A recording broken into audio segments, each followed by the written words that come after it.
Hello everyone, it is your host, your friend, your boy, Jet Black the one and only, here with another exciting live stream. And in this video, I'm going to be talking about my day today, which is July 25th question mark. Hey, Thursday, July 25th, 2019. Today I've been mainly working on my weather app for work. I don't have to present it until next Friday. Um, I'm getting closer and closer to what they want me to deliver. The main things now that I don't know that I need to know for work are they want me to change the format for the times that I have on the weather app. Because right now you can type in a city, and then once the city is typed in, it pulls up a 5 day, 3 hour forecast where in 3 hour chunks it gives the forecast for each of the 5 days. And for time and date, it shows what day it is, what time it is, and in what time zone the time is being measured in. And I think no matter what you put in, it has the same time zone. So the time zone is consistent, but it matters because of the fact that the time zone isn't consistent with the place. So while it always uses the same time zone, it doesn't always use a time zone that matches whatever city you've typed into the box. And that has to do with how the API I'm using runs, not necessarily with how my program works. So the issue becomes if they just want me to show the time, there's just a lot of information that's not being included in the program, and it could be confusing for the actual end user. Like if they just see a time, they're like, well, I just see like 40 different times because there's like a 5 day forecast done on like a 3 hour system. So it's like, why are there all of 40 different times? And what time zone? What does the day, like, what is the day for each of these times? I don't understand. You could end up with issues like that, and I'd want to avoid that. So I've asked them, are they sure they want me to change the time date system? Because the current setup makes sense for the type of forecast. And I feel like if it was just the time, it wouldn't make any sense. Um, but we'll see. We'll see. I've already messaged them over Google Hangouts about it, and I'm sure they'll get back to me at some point and give me more details. The other issue that I've been having with the weather app that I've been working on are Vue.js components. They shouldn't be hard to make. They really shouldn't. And I keep looking at tutorials that seem fairly simple, but then when I try to use those tutorials, they never seem to work. And that's been actually like a pretty big struggle. I've been trying to work past that. But we'll see. That's my other laptop making noise on the side. So, yeah, that's what I've been working on work wise, trying to finish up the weather app. I messaged them today and asked them about requirements and if I'm like within requirements for the presentation that's going to be next Friday, not tomorrow. And it seems like they like what I have so far. They wanted me to change the font, which was a very quick fix. I was able to do that with little to no problem. So I changed the font, and then they want me to reduce the time date thing, which I already talked about, and then they want me to use components to break up my code. Because right now I have all my code on like one big page, and they want me to break it up into multiple files and have it refer to those different files using components in order to import code in. And it'll make my code look a little nicer, but it kind of just obfuscates it to where it's harder to see everything that's going on by just looking at one page. Um, it's interesting. I think it's mainly for them to make sure that I'm okay with components and that I know how to do it, which is totally understandable. It's just something that I'm gonna have to work on because this is kind of like a weird issue. But yeah, I have like pretty much a whole week in order to figure out components and to see if they need me to change the time and date thing. So I'm glad that for the most part, I have everything down that I need to have down. And once I learn how components work, like truly learn how components work, it shouldn't be too hard for me to take what I already have and put them into components. We'll just have to see. But fingers crossed, I'm able to figure everything out by next Friday. Anyways, enough about work stuff. Outside of work stuff, I've been messaging with Beth. I've made a lot of progress on Superpower Battles Volume 4. I'll either be able to finish Superpower Battles Volume 4 tonight or tomorrow night. I am very close to just being like completely done with Volume 4 and finally moving on to Volume 5. It's always good for me to start up a new volume, mainly because it allows me to explore a new character and a new rogues gallery. Since now each volume focuses on one specific hero, and then also allows me to like I said, create a unique rogues gallery for that hero that counters their abilities. So, Multiverse Man has been really cool. Now that I'm almost done with all these Multiverse Man stories, I'll be able to finally move on to whatever the next character will be and to set up their rogues gallery and do their stories. Matt said, "Stop.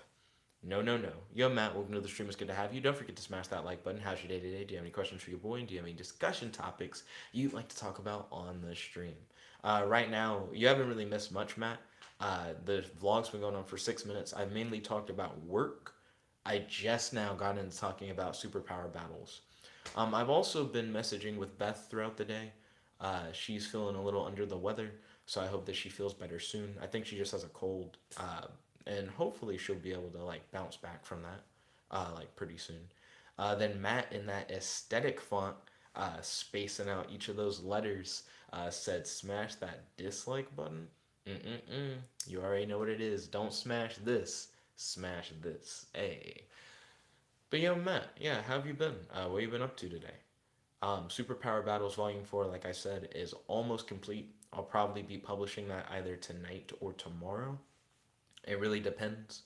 But I've finished half of the stories from Superpower Battles Volume 4, and I write all the stories simultaneously. So I'll write the first part of one, the first part of the next, the first part of the next, the first part of the next, second part of the next, second part of the next, second part of the next, second part of the next, so on and so on and so on. So now I've completed the last two stories, I think. Maybe not the last two. Because it's such jumping around, I finished the last story and I think I finished the second story. So now I have to finish the first story and the third story in order to finish off Superpower Battles Volume 4. Let's see, Matt said, we already have 2 dislikes. He said, can we get to 3 dislikes? So, Matt, let me re enlighten you on how this works. Whenever you hit the like or dislike button on a stream that is actively going, the stream will say, hey, you're not the only one, and they'll add 1 to whatever you did. So, another thing to help prove my point, you are the only one who's been here so far.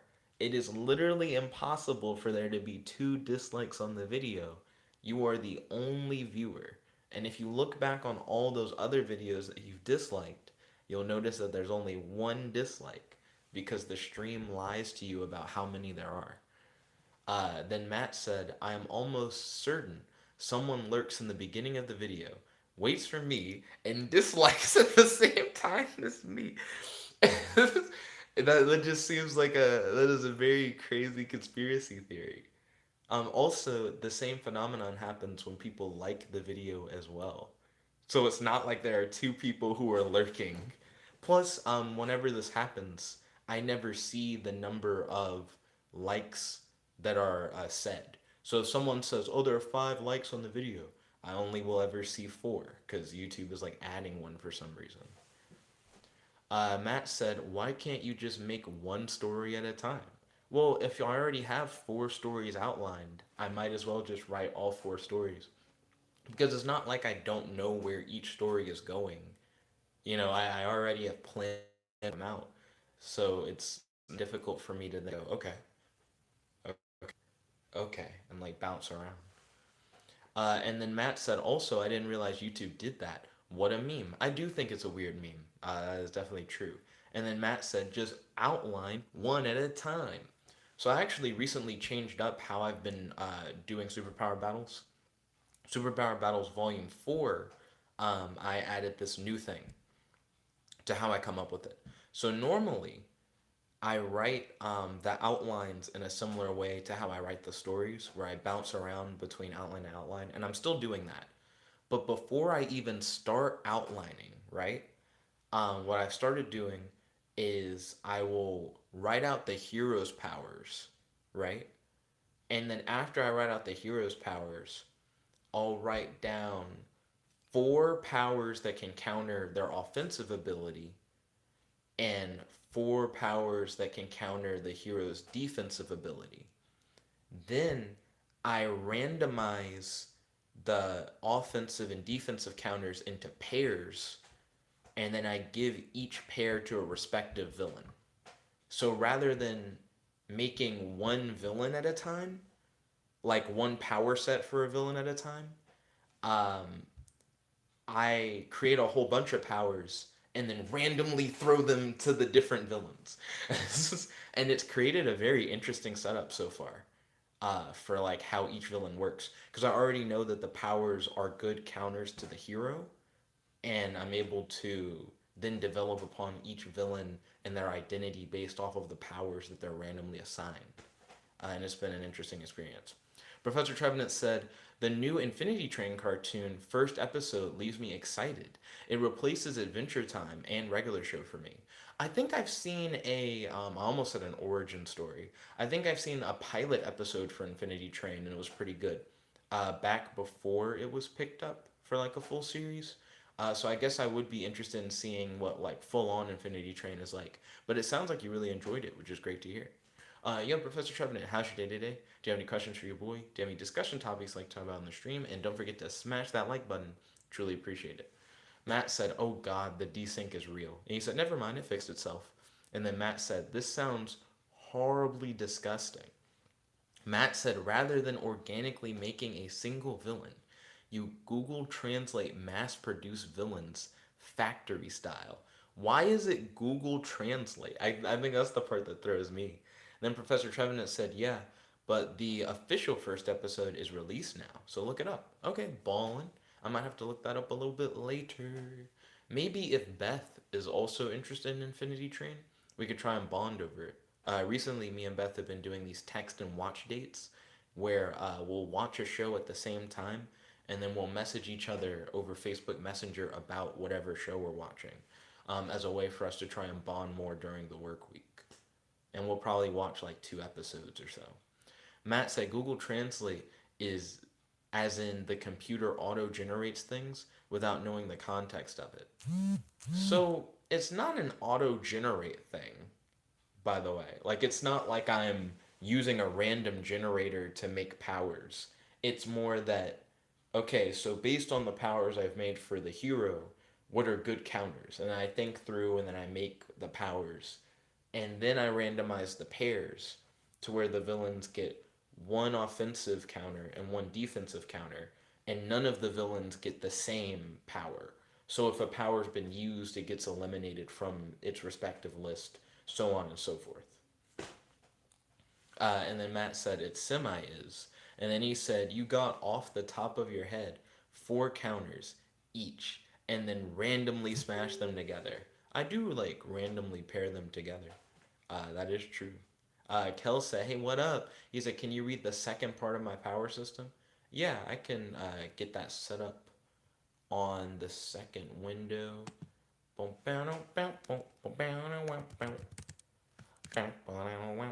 Professor Trevenant said, I like to more organic my villain. Well, I think it's weird to be like, I like to more organic my villain. Because I don't feel like there's anything that's not organic from what's currently being set up. You know what I mean? Uh, I just feel like it's a different method of doing it. But it doesn't make it like an unorganic method. Then Matt said, without any context to how sensible that is. I don't think it's unreasonable. It essentially makes villains that have really interesting powers that don't necessarily fall hard into a theme until you look into the villain's motivations, which you then build around the powers, which is what I'll do. So normally, after I have the power set for what the villain's going to have, then I go, okay, so if I have these powers, what kind of bad guy would I be? What would I use these powers for? What would be my end goal? And then I try and create interesting backstories for the villains based around those abilities. Um, but normally the abilities themselves will end up being rather different, but still incredibly useful against the hero. And I know that I can write like an interesting, dramatic story featuring the hero trying to overcome these villains. Matt said, as a side note, not to be mean to Kells, but the third section of his power system is very brief, easy to digest, but doesn't really say anything of significance since it goes over two techniques out of many potential techniques. So you're like, section three is just kind of examples, is what it sounds like.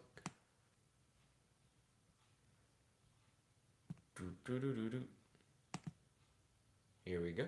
I have Kells's power system part two on my screen currently. Professor Trevenant said, it's all in the origin story. Why, like Marvel Comics, they made most of their villains just organic to the hero. Then they explore other ways that the villain can relate instead of copying. So, I don't understand the parallel that's currently being written out, right? The whole creating the villain organically and the yeah, like I don't really understand what you mean. You're losing me on like the way that you're describing it. So do you feel like DC villains are unorganic? And do you feel like Marvel villains aren't counters to the people they fight? You know what I mean? Because they still are. It's just DC puts a stronger focus on it. More likely, when you pick up a DC comic, is it going to be more of a struggle of like who is going to outsmart who with their powers? Where Marvel, while still having that same kind of thing, is putting more of a focus on characterization. Is this character relatable? Stuff like that. You know what I mean? And I just feel like they tell very different stories, but I don't think one has more organic villain building than the other. Both have to take into account that whatever villain they throw at the hero has to be a challenge for the hero. So, of course, they have to counter the hero in some way. Let's see.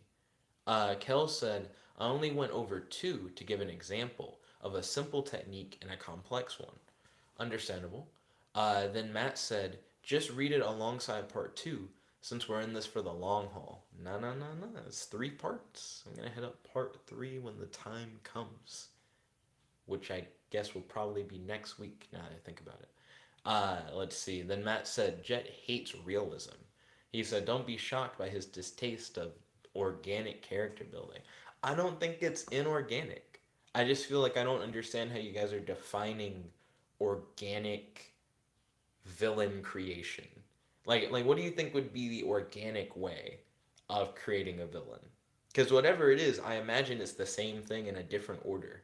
Like if you guys are like, you should make his motivations first and then frame his powers around his motivate, then it's like that's just the same thing. It's just the same, but you're just doing it the other way. I'm making the powers first and then I'm framing his motivations around the powers. All the components still go together. It's just the order and way that you want to relate them. Like I don't see the issue. Let's see. Then Professor Trevenant said, not talking about DC. He said, are you talking about DC?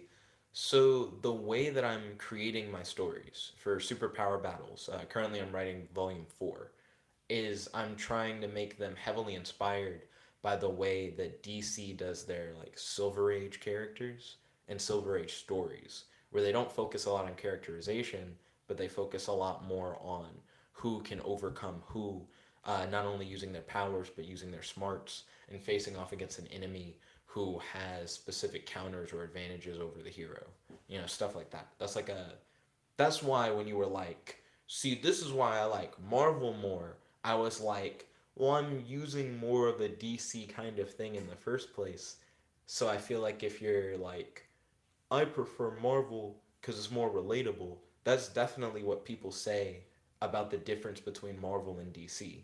It just kind of seemed like you were making that parallel, even if it was unintentional. You know what I mean? That's what people say all the time. It's like, I can't relate to Superman, but I can relate to Spider Man. That's like a very common thing. So, what is the thing that you like about DC? Like the other reason, and how you feel that DC is organic? Matt said you can have characterization without being relatable. And that's true. I agree with that. Also, I feel like people who say that DC characters aren't relatable don't really read DC stories. Even though, it is more of a focus on how can the hero overcome the villain. At least for Silver Age comics, DC has grown more and more as it's continued. Um, they still tell very interesting stories. Superman has had a big focus on family as of recent, if anyone's been keeping up with Superman comics, and having a lot of stories that have not necessarily deeper messages about family. They do sometimes, but they definitely have relatable family moments in a lot of Superman comics as of recent. Let's see. Kel said, yeah, part two was long, so it's best to just wait for the next stream for part three. Part two was long. How long is part two? Part two didn't look that bad. Part two doesn't. When you said long, I was like, ooh, and then I scrolled down, I was like, oh, never mind. Matt said, first thing, the order you are stating matters significantly for how a character develops. Since making powers as a form of counter first pushes villains to be either very generic personality wise or fixed in a very specific personality type. What powers necessarily correlate to a villain's personality being complex or simple? Because I feel like that doesn't make any sense. There are plenty of characters who have really simple powers and have very complex personalities, and vice versa throughout fiction. You know what I mean? Electro has electricity powers. But does that make Electro a simple character with a simple personality because he has simple abilities? You know what I mean? Like, I don't think those have to directly correlate with each other. It can go any way you want. Then Matt said, meanwhile, making the personality first opens up the option to look at multiple powers that can fit within that personality type. But I feel like that's where you're like kind of slipping. You know what I mean? Because the order really doesn't matter. The same way that you can find powers that fit a personality, you can do the reverse and find personalities that fit powers. Then Matt said, so there is a difference in how the production affects the character. It isn't just the arbitrary ordering, but it is just arbitrary. Because if you can do it one way, you can do it the other. Yeah. Like if there is any way for you to correlate powers to personalities and vice versa, then vice versa, just by definition. Professor Trevenant said, well, I was using Marvel as an example. I like DC and Marvel the same, and Silver Age Organic uses what could counter Superman perfectly, like the imp from the fourth dimension. It's actually the imp from the fifth dimension, Mr. Mixelplix, or Mr. McPitalik, depending on how you want to pronounce it. Um, so yeah, yeah, there's nothing wrong with that. There's there's nothing wrong with having villains that are very hard counters to their villains. Sorry, just said villains twice. Very hard counters to their heroes. I just feel like it makes for a more compelling story. The thing I don't like is when the villain is the same. I am not a fan of like reverse Flash versus the Flash, and I'm fast like you're fast, but I'm faster. Because it's so fucking stupid. I'm not a fan of that at all. I don't want it to be the exact same thing fighting against each other. I would rather see the hero fight someone who maybe has like the opposite, or maybe exploits a weakness of a hero's power, and that's how it counters it. Or just based on the definition of the power alone, it's able to counter it. Things like that I find interesting. I don't want it to be, I'm literally just you, but I'm evil. Oh, I'm the crime syndicate. Ooh, we're like the Justice League, but from Earth 3. Stuff like that I don't really care for. But outside of that, I'm pretty down. Matt said, a character's powers, motivation, background, etc., should be looked at and reworked until it makes sense for the character to be in the scenario they are and how they fit within their world. fit within their world. So I don't disagree. What? Yeah, I don't disagree with that statement. It makes sense. Um, but I feel like if you set things, that doesn't mean that you can't keep them set while changing the things around them to work along with them. It's like if Stan Lee was like, so I've come up with the powers for Spider Man. I have an idea of what Spider Man's like with the mask on, but I haven't defined what he's like as a normal person. And then he's like, I'm going to keep all the Spider Man stuff, but I'm going to frame Peter Parker around the Spider Man stuff without having to compromise the Spider Man stuff, making it where the person under the mask can fit under the mask based on how the mask has been defined. You can have the powers and stick to the powers, no pun intended with the Spider Man reference. You can stick to the powers and still continually change and form the character to make sure the character fits with the powers. Let's see. Do do do do do do do do do do. Oh, I did miss something that Matt said earlier. Matt said the second thing is that the way to have organic character development is to look at many factors at once without making it a weird gated stage process. I don't think there's anything wrong with defining something, sticking to it, and then building things around what you've already defined. Professor Trevenant said organic to me is about how it fits in the story, with adding a power that fits in the story they are telling. Going back to the multiverse, lots of writers made a lot of organic villain. He said, also, take some of my geek cred back, fifth dimension. um, so, what about the multiverse do you feel like helps create organic villains? I think that's an interesting concept. And then Matt said, when you are coming up with random powers and smashing them together, then it isn't organic. The powers themselves are not random because the powers are based upon counters to the hero. That way, I know that when the hero fights these villains, that it will be a unique encounter. He'll be able to face off against them and be challenged by these villains. You know what I mean? Let's see. Professor Trevenant said also, that's what I mean. Villain that are the same are great first story, but organic villain are better as polar opposites with their own unique powers. Um, I also agree that it's better to have villains who have unique abilities rather than making them the exactly the same as the hero. I do agree that the not the unique opposite, the direct opposite power thing is a lot cooler than having the same power. I've actually said that in the past as well. And I do like it when a power counters the hero's weaknesses rather than specifically being the anti version of the hero's power. So instead of having the exact opposite of what a hero's power does, it exploits a weakness of a hero's power, and then that's how it's able to counter them. I think that's pretty cool. Matt said, but why should powers be the definitive first stage? Why should anything be the first stage that is the base? So the reason why I put powers first, I even put powers first for the heroes.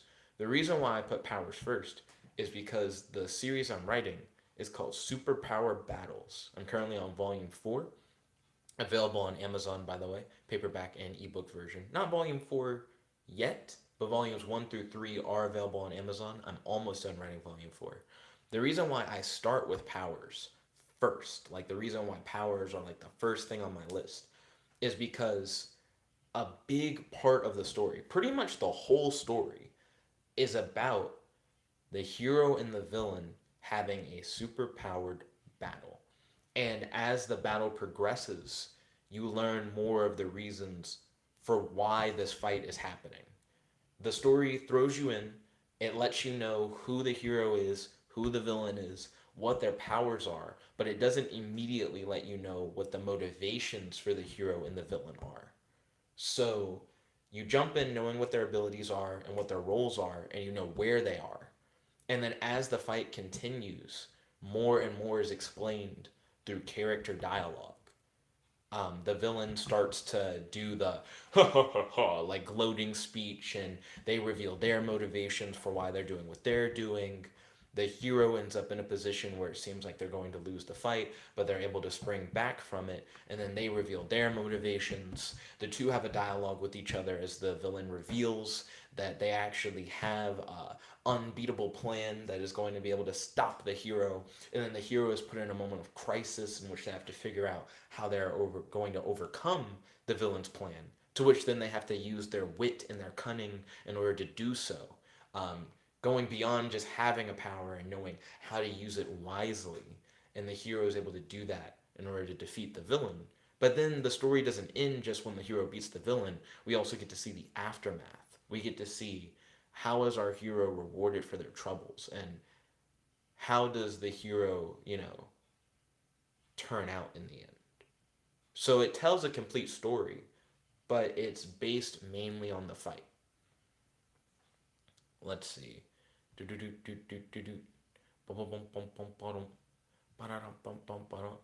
So Matt said, looking at one particular attribute of a character squarely and defining that as the base, whether it be powers or motivations or whatever, limits how that character can feasibly develop.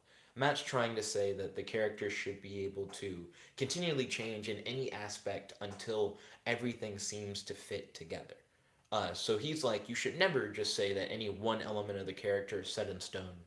And as you're developing the character, feel free to change this and change that and change this and change that, as long as it accommodates. But I feel like having a solid base, a solid foundation to build off of, isn't a bad thing. You know what I mean? Like I don't think I could ever go up to someone who's making a character and be like, "What do you mean you've settled on this one element of the character?" If that's what the writer wants, if that's where they're like, "Yeah, like I from this I can grow and I can do all this with the thing," and then you do you. Because I don't think there's a wrong way to do it as long as you do it. You know what I mean? Let's see. Professor Trevenant said, multiverse give them an excuse to change anything they feel needed to make the villain relatable, like an ultimate universe. So you feel like alternate universes in comics are a good way for characters to further develop, because writers can kind of do whatever they want in alternate universes. Um, I kind of understand where you're coming from, Professor Trevenant, when it comes to writers being able to use and take advantage of a multiverse to do interesting things with characters to possibly make them more relatable or more likable to different audiences. But I think comics do that anyways, just based on how the medium works. Superman now is far different from Superman years and years and years ago. So as you continually write these serialized stories about these characters, you will see them change anyways to become more relatable and to connect more with the audiences of their time. Professor Trevenant said Lex Luthor is great because it's brain versus brawn. True, the struggle between Lex Luthor and Superman is rather interesting because it's not just a punch out. Though Lex Luthor does like to do just a punch out in the end, because he'll build up power armor and be like, it's powered by kryptonite. Catch these hands. That ends up being what Lex Luthor ends up doing in the end a lot of times. Professor Trevenant said battles of the mind are my favorite. Well, I would say pretty much all superpower battles written right are battles of the mind. The victor shouldn't win just because their power is better, because that just means that they weren't really challenged by their opponent. The victor of the fight should be decided by who actually thinks through with their plans and can outsmart their opponent with cunning and ingenuity. So I feel like all good superpower battles in the end are battles of the mind. Matt said, also, Jet, the powers you are making. Woo, the live chat scrolled down really hard. Matt said, also, Jet, the powers you are making are random in the sense that the pairings are random. What's more, these characters don't have any real logic within your world. How does a villain develop these two distinctly different powers that have no relation to each other? How do Martian Manhunter and Superman have such crazy and unrelated powers? They're aliens. Like, like you can kind of do whatever you want to just hand wave people having a bunch of very different powers. Superman is a huge hodgepodge of just random powers. X-ray vision and heat vision and telescopic vision and microscopic vision all go together. If Superman was just like, I have eye powers, right? You'd be like, oh, and he has all these different eyes. That's true. Then he has super breath, which he can use to sometimes make tornadoes and other times use to like freeze things and stuff like that. And it's like, well, that has nothing to do with his eye powers. And then he's like super strong, so you could argue that his super strength lets him focus air into his lungs and then blow like a huge current of wind. But then what does that have to do with his eyes? And then he can fly, but it doesn't have to do with his strength because he's not just jumping, he's like defying gravity. And then he's super strong. I mean, sorry, I already said strong. He's super fast, but is it because his legs are strong? Like, how does it, plenty of characters throughout history have a hodgepodge of superpowers and they're just not directly related to each other. But that's just how it is sometimes. And they can hand wave all the powers as just being a byproduct of one thing. And you just kind of accept it. So it's not weird to have a character who has a whole bunch of different powers. That's just pretty normal. Professor Trevenant said, but they do in a sense. Then Kels said, sorry I'm not saying anything. I'm just listening. No problem, Kels. Hopefully we'll be able to get into your power system again real quick. Matt said, if they have oddly OP powers, why aren't they more of a threat to the world at large? Or if their powers are pathetic, why is a main such as Multiverse Man fighting a non-entity? Well, the reason why I focus on creating the hero's powers and the villain's powers first, by the way, my dad's about to walk in, it's about to get loud. So, Multiverse Man, I create his powers and his villain's powers first, specifically for the point of making sure that the characters are balanced. It's not a thing where it's like, oh man, because the villains directly counter the heroes, right? But at the same time, that doesn't make the villain broken. Being a direct counter to a hero who's still able to use his cunning and ingenuity doesn't even matter. The hero can still just overcome in the end and win. So I'm not giving the villains broken powers, nor am I nerfing them down. I'm keeping them balanced with the heroes.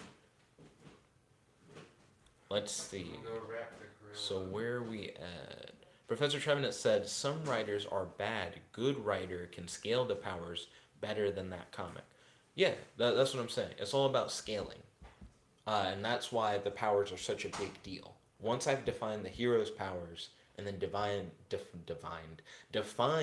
villain's powers around the hero, then I know that I can have interesting fights between the two.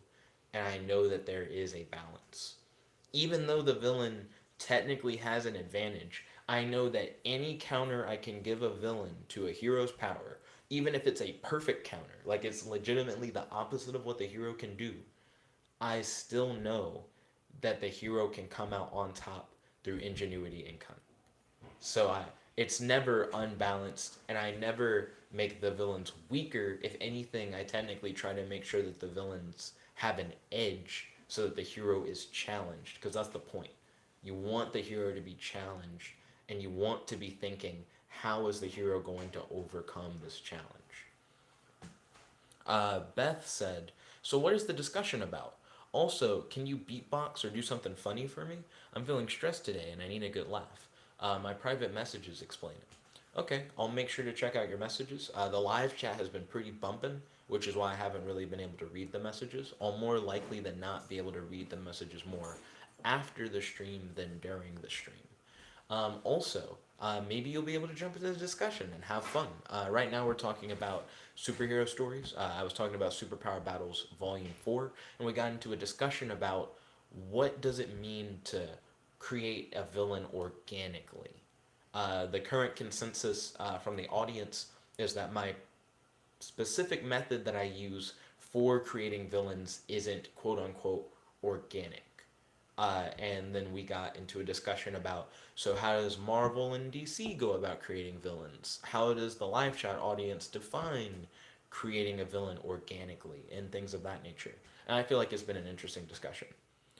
Matt said, I'm not strictly saying that it's the worst dumpster fire to have specific elements defined, but I am saying that there is a hard cap to how good the character can ultimately be, more specifically.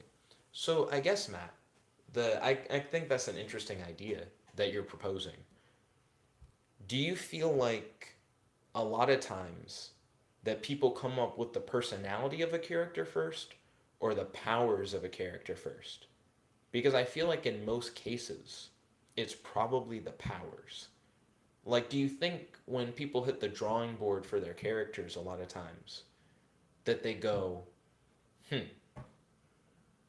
I'm thinking of a kid who wants to be a hero, but he doesn't really have what he needs in order to do that. And when he suddenly is given that opportunity, he has to find himself and come of age and grow into the role of being a true hero. Oh, Ben 10, he can have a watch, he can have an Omnitrix, I don't think it starts like that. I think most of the time it starts with, wouldn't it be cool if you had a guy who could turn into like 10 different aliens? And then as you take that premise, you then grow upon it and then apply the personality. I feel like the powers most of the time come first, which is what I'm doing with my superpower battle stories. I come up with the powers first and then grow everything around that. Let's see. The live chat scrolled hella hard. Uh, and it's also harder because Matt and Professor Trevenant look the same, so then it's harder to find my place. Let's see. Professor Trevenant said, well, we do not have the OG DC universe anymore. So that's a whole can of worms in its own right. Uh, talking about how DC continuity works. The best way to think about the DC universe for anyone who's trying to get into DC Comics, it's a timeline that goes in a straight line. No matter how many times the universe is destroyed or remade, or universes in the multiverse disappear or reappear, you can read DC Comics in chronological order and they will not contradict themselves because the reboots that occur in DC Comics have story reasons for why they occur. So as long as you follow the story in order, you'll be able to see those reasons and you'll understand why the world is different. Matt said, I'm talking about the label of organic characters, which I feel most people have a general aim towards, unless they are ironically making stilted and non organic characters. What is a non organic character? Like, what is the definition for a character that isn't organic? Would you say that the definition, based on what we've discussed so far, would be a character whose powers and motivations and personality don't directly tie into each other, to where they feel somewhat disjointed because the elements that make up the character don't necessarily fit together perfectly? Is that how we're describing like a non-organic character? Just to put a definition behind it for ease of discussion. Professor Trevenant said again, most comic writers write such jumping the shark events. Organic battles are an art.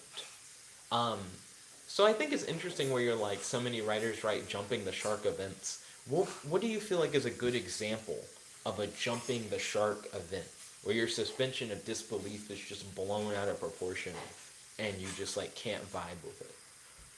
Matt said, but a cop out slash hand waving isn't the ideal way of making a character and comes off as lazy. So, what do you feel like you're defining as a cop out, Matt, when it comes to organic villain creation? Dozer said, truth. Superman's powers aren't explained. Like, how does a different sun give him freeze breath? Or Superman vision, which he gets under a blue sun. Mutation. What? Radiation causes mutations. But Superman isn't getting it from being a mutant. It's because his Kryptonian cells process different forms of sunlight differently, giving him different abilities. Mutated. Nope. Love you, Dad. Let's see. Where are we at? I was just reading Dozer's line. Yeah, I think Superman and Martian Manhunter are both really bad about being like hodgepodges of a bunch of unrelated powers that they just kind of have. Matt said, Superman is arguably a lazy character in the grand scheme of things. I think the only thing that makes Superman kind of weird is that he's a character whose power sets are being constantly shifted by the media that he's in. The original Superman was supposed to be more like a Herculean strongman kind of character. And then the radio show, I think, introduces flying. It's either the radio show or the Fleischer cartoon, where Superman just starts flying, and then people are like, "I guess that's a thing now. I guess he can just fly," and then it like gets thrown in. And then there was a time in the comics where Superman could do anything the writer needed him to do. So the writer was literally just making up powers on the fly in order to solve problems, which I will say is lazy writing. I actually really don't like characters who just have random abilities, um, which is why I've been trying to avoid that.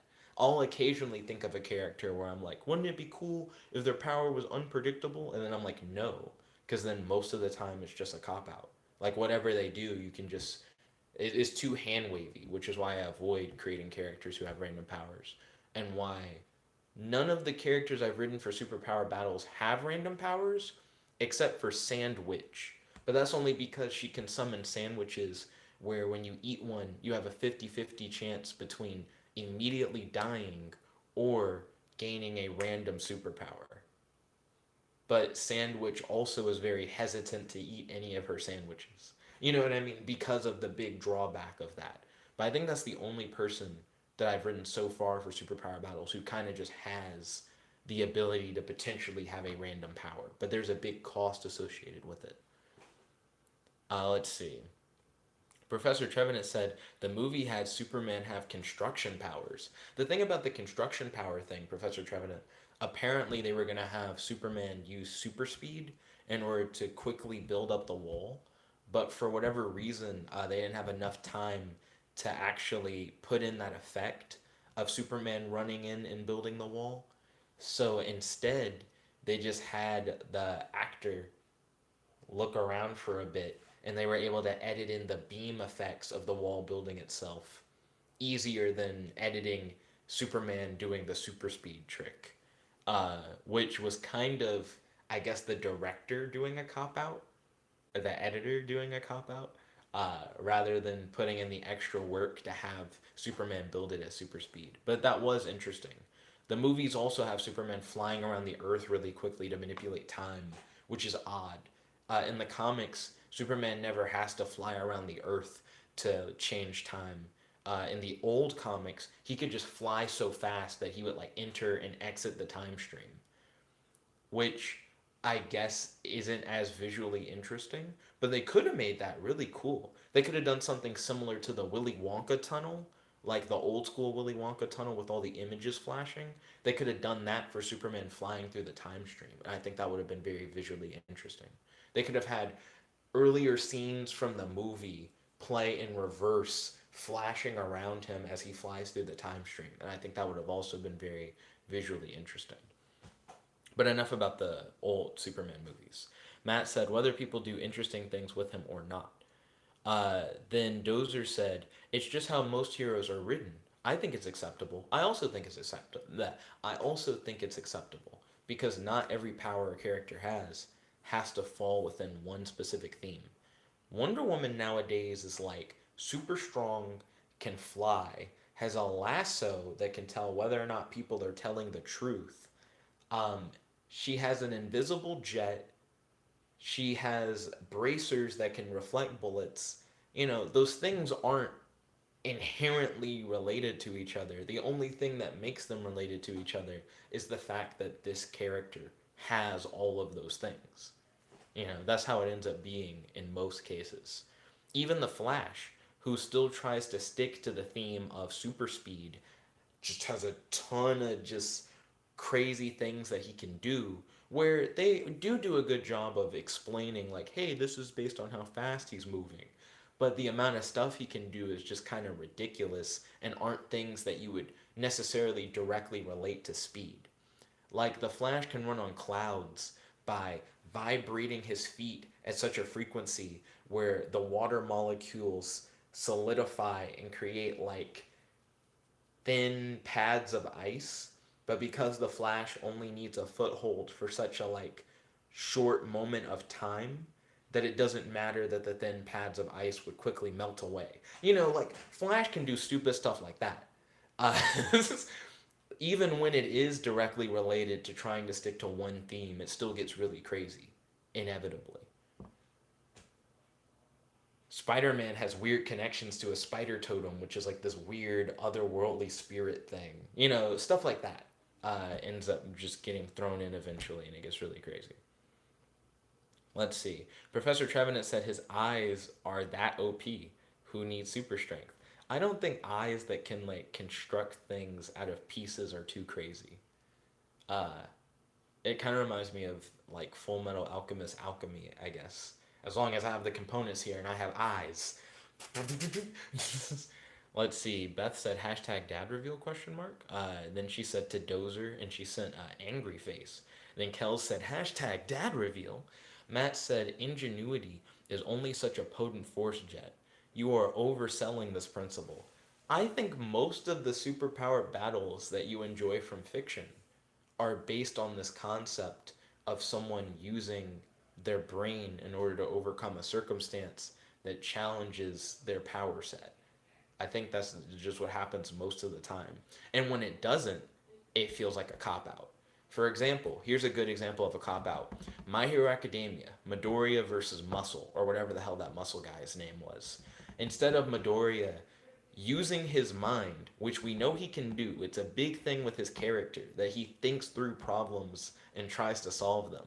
Instead of thinking through it and coming up with a clever plan, the writer's like, he types into 1,000,000% or whatever. He yells that at least. It doesn't matter. He's stronger than the other guy.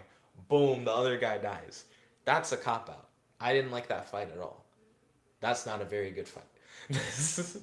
um, but when Midoriya came up with a plan to rescue Bakugo, and he teams up with I think it's like Todoroki and Fast Guy.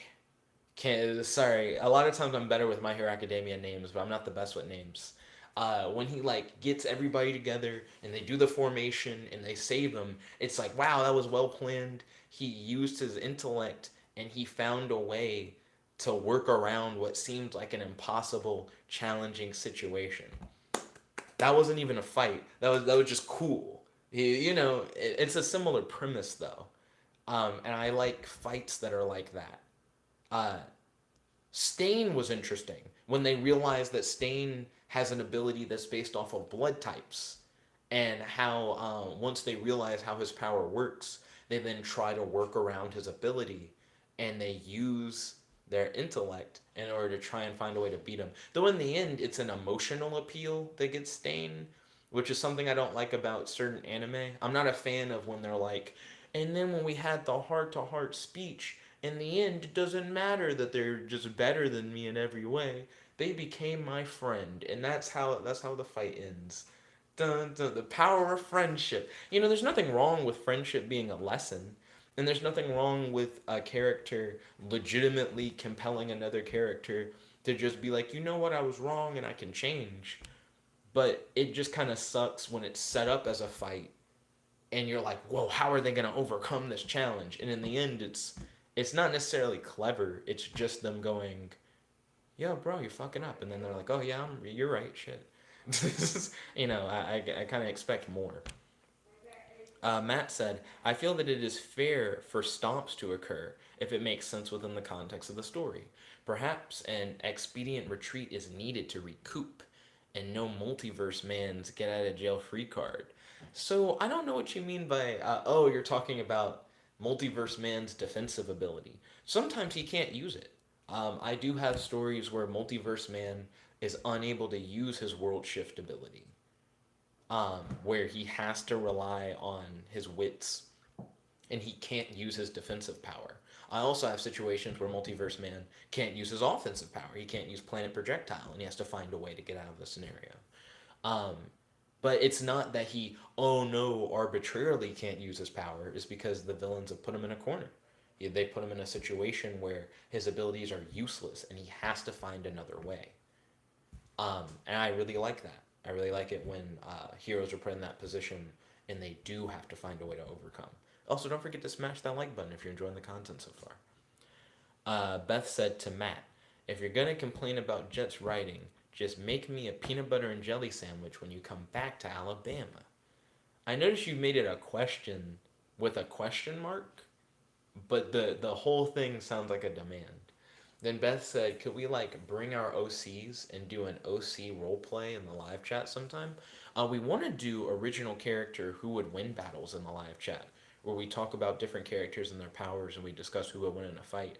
Matt's come up with an OC, but not everybody's come up with an OC so far. Let's see. Matt said, doesn't count as a fair. Woo, woo. I lost track. I lost track. It scrolled down so far in the live chat. Oh my goodness. Okay, here we go. Matt said, doesn't count as a fair expedient retreat. The escape itself should be part of the action itself. What? Was that a reaction to what you said earlier? Or like a continuation? And no multiverse man's get out of free card doesn't count as a fair expedient retreat. The escape itself should be part of the action itself. Well, I feel like if a character runs away to recoup, that should just be a part of the fight. I don't think the fight should end there. The fight should continue as the hero tries to come up with a plan or prepare or train, and as the villain either is like, they'll be back, or the hero goes, or the villain goes, well, I guess I don't have to worry about them anymore, only for the hero to reappear. Or the villain's like, I'm going to chase you down. I'm not going to let you get away, and you're going to have to figure it out while I'm coming after you. And I do stories like that sometimes, where the character just straight up has to like dip out. They have to find another way. They have to find a solution. And while they're dipping out trying to find that solution, the villain, like I said, is either waiting for them, thinks that the fight is over, or is chasing after the hero. So I understand where you're coming from, and I don't think that's weird. That makes sense. And I do put that in stories sometimes. Professor Trevenant said, by the sounds of it, yours is organic. I just also hope you have a good story to go with the character. I developed the personality first. And understandable, it's totally fine for everyone to develop villains in their own way. You know, I don't think there's really a right or wrong way to do it. Let's see, Kel said, I make the powers first and form the personality around the powers. And I feel like me and Kels have a very similar way of doing it. Matt said, I'm saying that neither should be definitely first. Then Nani said, I see. Yo, Nani, welcome to the stream. It's good to have you. How's your day today? Do you have any questions for your boy? And do you have any discussion topics you'd like to talk about on the stream? Let's see. Then Professor Trevenant said, actually, that is how Ben 10 started, with Man of Action asking that. See, that's what I'm saying. Like a lot of times, the characters do start powers first, personality, motivations, character designs, and stuff second. Though that's not always the case. I will say, Teenage Mutant Ninja Turtles started from character design first, not through motivations, personalities, or anything like that, but just the idea of, wouldn't it be cool? Well, actually, it was, wouldn't it be stupid if you had turtles that were ninjas? They were like, that would be really silly. And then they drew like a shitty ninja turtle that was like a normal turtle with like nunchucks. And then they drew ninja turtles with other weapons. And then they made them more humanoid. And then they actually turned it into a franchise based heavily on Daredevil. So even then, even though it's not technically based off of the powers, I guess more or less it is. A turtle being a ninja is kind of a power. I don't know. It's a weird thing. But a lot of times, it's not the personality that comes out first. A lot of times, it is the abilities of the character. Let's see. Nani said, let's see what we got going on in the chat. Yo, Nani, how's your day today? Do you have any questions for your boy? Do you have any discussion topics you'd like to talk about on the stream? And don't forget to smash that like button. Matt said, just a bunch of me hating actually bad writing that Jet does. I don't know if it's hashtag actually bad. Well, actually bad is a subjective thing anyways. Matt said, Jet, we are so far behind that any answer I give you won't make the sense. Oh, sorry, won't make sense. I read the from Beth's comment and I inserted it in the middle. Beth said, hashtag all the dad reveals. By the way, I only have 30 seconds left. I'm not going to be able to get to all the live chat. My apologies on that.